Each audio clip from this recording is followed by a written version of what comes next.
We Are AWP. Welcome to We Are an AWP Voices podcast in association with the communications team here at Avon and Wiltshire Mental Health Partnership NHS Trust, also known as AWP.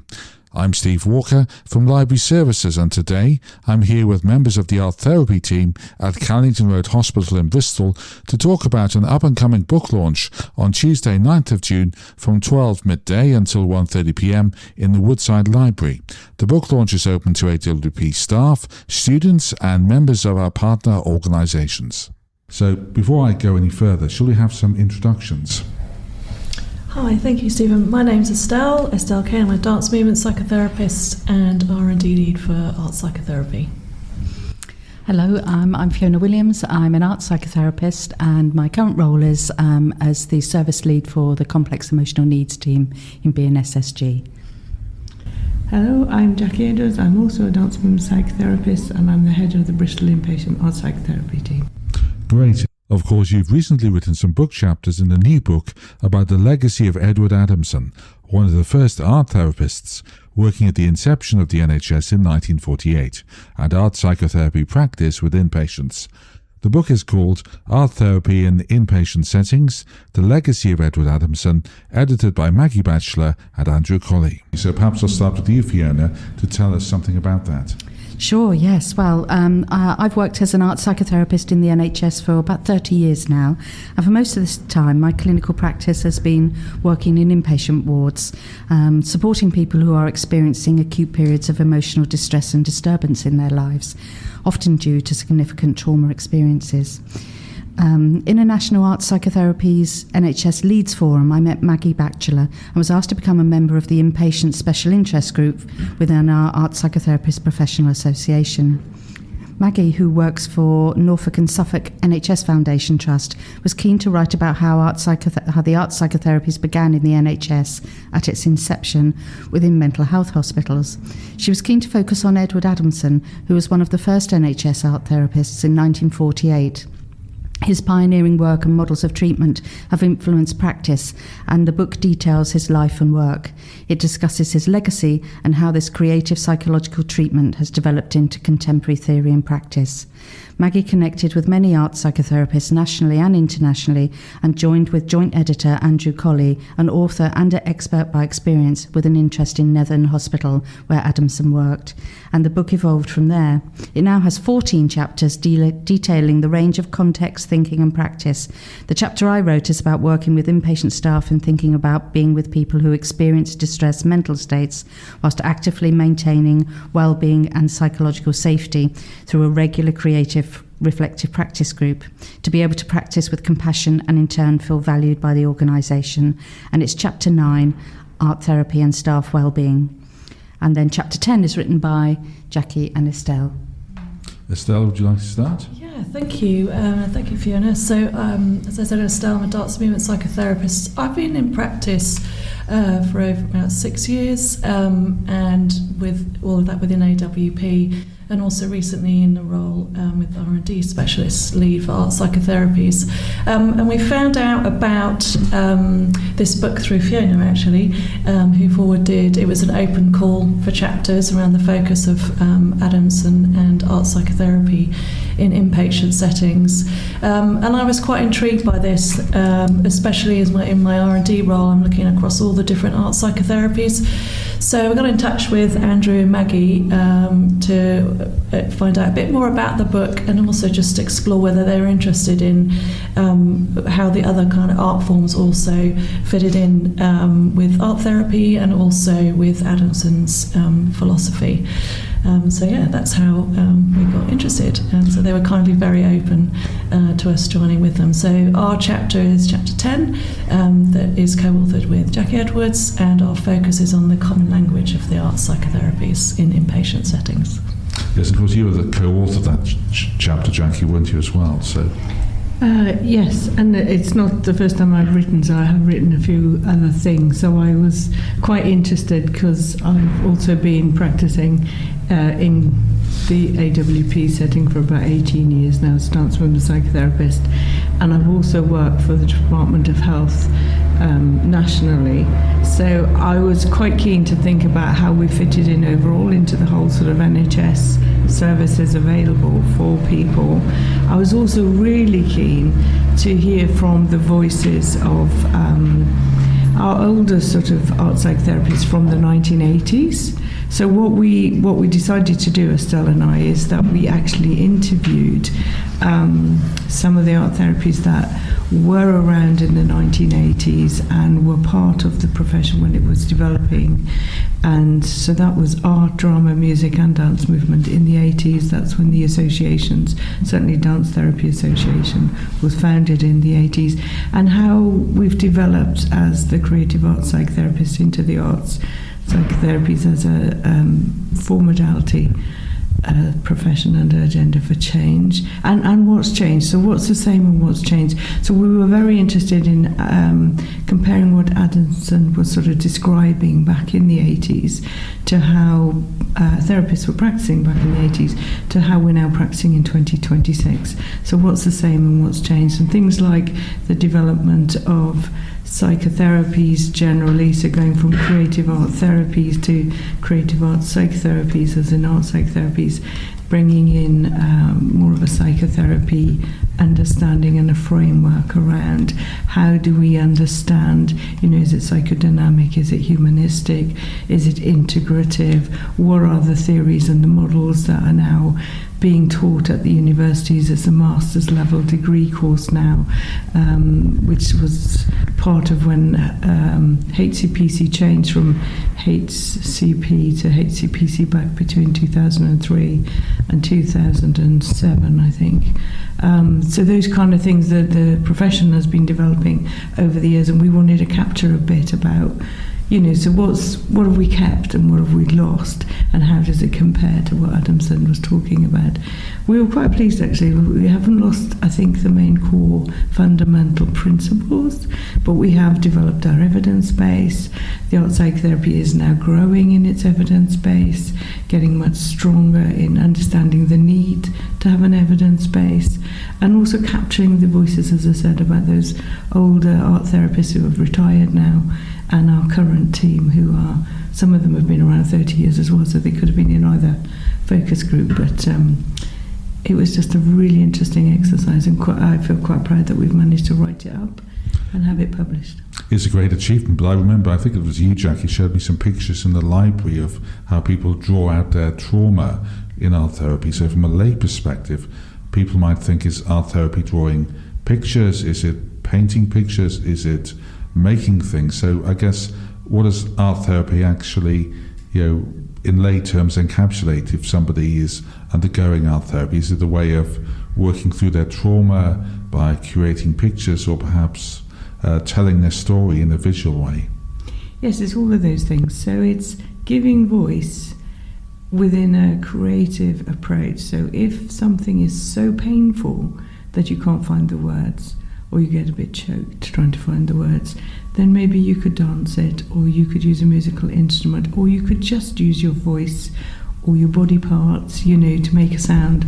Or drama therapists are very good at looking at metaphor and storytelling, as you say, and different perspectives of role playing. And then art therapy, the focus on creating through the arts. But you can combine all those things. So when you're making an art image, there's a movement in making an image.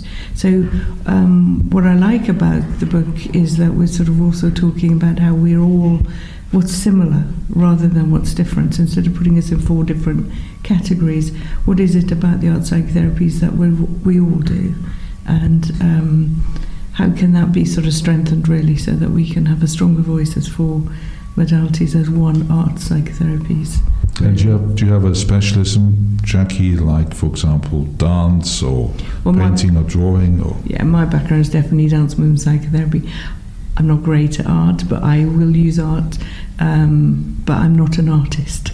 But you don't need to be. You don't need to be a musician. You don't need to be an artist. You don't need to be a dancer. And actually, people who've trained as dancers find it quite hard to let go of that technical perfection sort of skill of posing and looking beautiful. So it's not about looking beautiful in your movement, it's about expressing yourself through the arts. So it gives another way of expressing things that can be very painful, and cognitively our minds can shut down, whereas often in your body or through the art, creating art, it allows for something to be said that's very painful to say. Fiona, if I can come to you, what's your sort of specialism in art therapy? Is it more drawing, or, as Jackie says, dance or whatever? Yes, yeah. Well, I trained as an arts psychotherapist, and so the whole range of arts materials, which also includes the environment. We also make use of what's in the room. So sometimes it can be the water in the sink, sand in a sand tray. Also sitting underneath tables with people and talking and playing. So it's the whole range of the environment that we can use to help people express their inner thoughts and feelings and represent them in the materials in the room, to be able to communicate what's distressing and challenging in their lives, really, and try and find the words for those things so that we can think about them and process them, and gain some distance from those experiences. So yes, so the whole range of things, actual paints and paper, but also increasingly in our profession we're using digital media as well to be able to make animations and a whole range of different ways of working, whatever fits the person the best. That's always the thing that we use. We start with what the person needs. So I guess digital ways are a really new way of doing it, aren't they? And I don't think I would have thought of digital animations or drawing on an iPad or something and actually making an image on a computer as actually art therapy. I think much more of painting a picture or drawing something, but just I guess times have changed. That's right, yes. Things are developing all the time in our practice, yeah. How about you, Estelle? Because I know you've got quite a strong research background as well. Yeah, so in terms of my practice as a clinician and dance movement psychotherapist like Jackie, so movement and dance are the main kind of art form and the main way in which I'm engaging and building a therapeutic relationship with the service users that I'm working with. And with dance and movement, we are working with the moving body, and that can be starting right from breath. So just as Fiona's saying, starting with where somebody is at. So if somebody's preferred to be seated, maybe we start with there, and then expanding that expression through movement, through the use of space. And often with that, we're looking at and using a movement analysis system really to understand about the quality of the movement, what that might be expressing, how we can shift that, stay with that, attune with it, change it depending on the therapeutic alliance and the therapeutic aims and goals.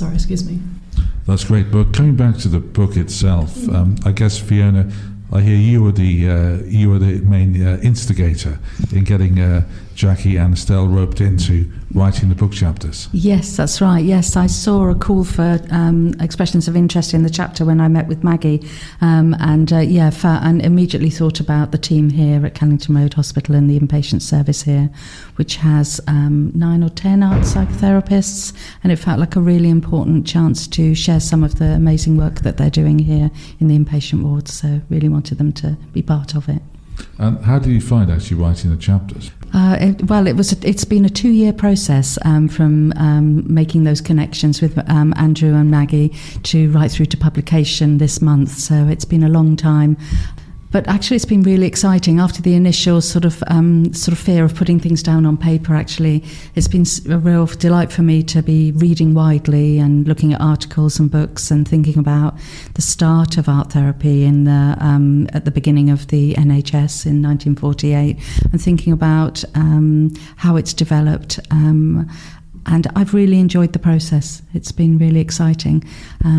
Although the editorial process backwards and forwards has taken some time, but I think that it's an exciting book, a really welcome book for inpatient working for us in the 4 modalities. Really important. Do you feel this is going to be a bit of a trailblazer for setting standards for the future as you sort of move forwards with all the new developments in art therapy?